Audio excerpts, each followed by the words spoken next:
the red-hot Miami Dolphins will be taking on the struggling New York Jets in an injury and COVID-filled AFC East rivalry.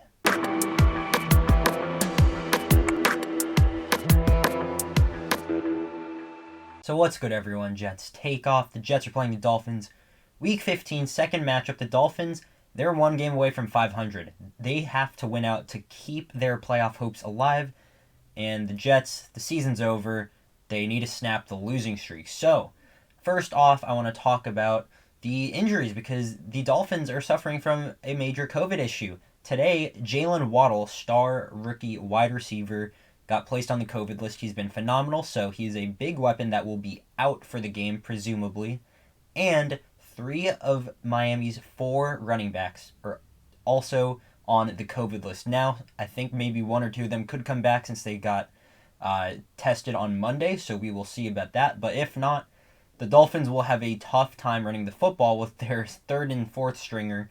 The Jets defense has been struggling big time as of late, and they're going against this Dolphins team that has a lot of offensive injuries. So this could be a potential rebound game. Now, a lot of people will say last week they played pretty good against the Saints, and there have been some rebuttals saying that, well, we knew that the Saints were going to run the football the entire game since Taysom Hill is at quarterback, and even with that, they still put up 30 points on us.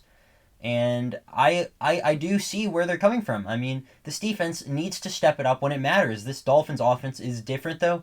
They heavily rely on the run-pass option game, so it will be tough.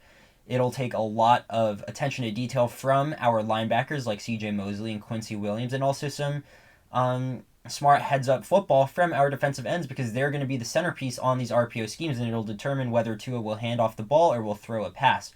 So the preparation needs to be on point this week from Jeff Ulbrich and Robert Saleh. It cannot be like other weeks. Because if this continues to be the trend where the Jets defense looks unprepared and they look like they have no fight, then there will be serious questions going into this offseason whether Ulbrich will even stay, and questions will happen if Robert Saleh could get canned mid-season next year. So this is a huge statement game that the Jets need to win on defense. And the Dolphins' offensive line, they are not the best in pass protection. So this provides a great opportunity for this Jets defensive line, which was touted to be the main focal strength of this team. Hasn't really been so as of late, so this is their real chance to get after Tua, break his little hot streak, because Tua's been playing some wonderful football as of late. Now, he's not airing it out 20 yards down the field saying bombs away or anything. He's just distributing the football precisely and accurately.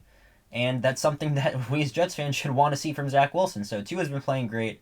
Hopefully we can stop him this week. He is a smart quarterback that I think people maybe disrespect a little too much, but it is very winnable.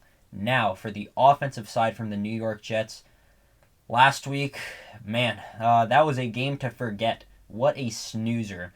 Now, but the most of the blame does go on Zach Wilson after reviewing the film. He was missing some easy throws. He missed a touchdown or two. Speaking of, I might do a film analysis at some point. But anyways, Zach Wilson did not play well last week.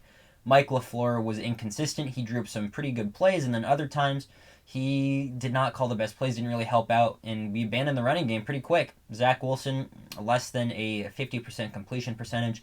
It can't happen this week, and a big point of emphasis needs to be refined mechanics. Zach Wilson cannot be bounce passing wide receiver screens.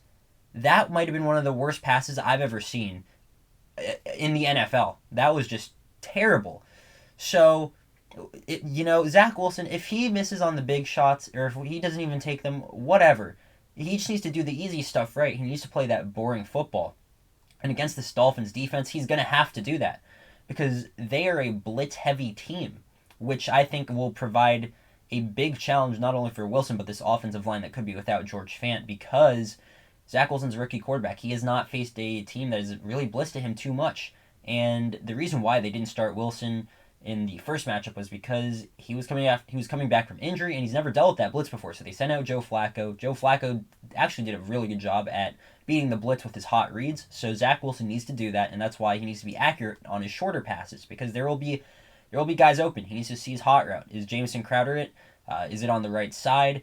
Where am I sliding the protection scheme? That's what we need to see from Wilson. He needs to really take control of the offense. And there's a lot of weight on his shoulders in this game. I'm not going to lie. There is a ton of pressure on him.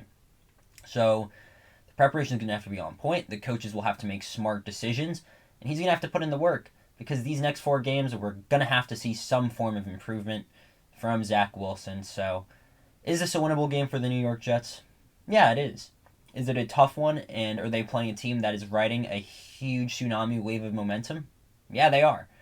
But the Jets could play spoiler in Miami. We don't know. They have COVID injuries. But what I don't want to hear is any excuses after the game from the coaching staff. This is a fair matchup.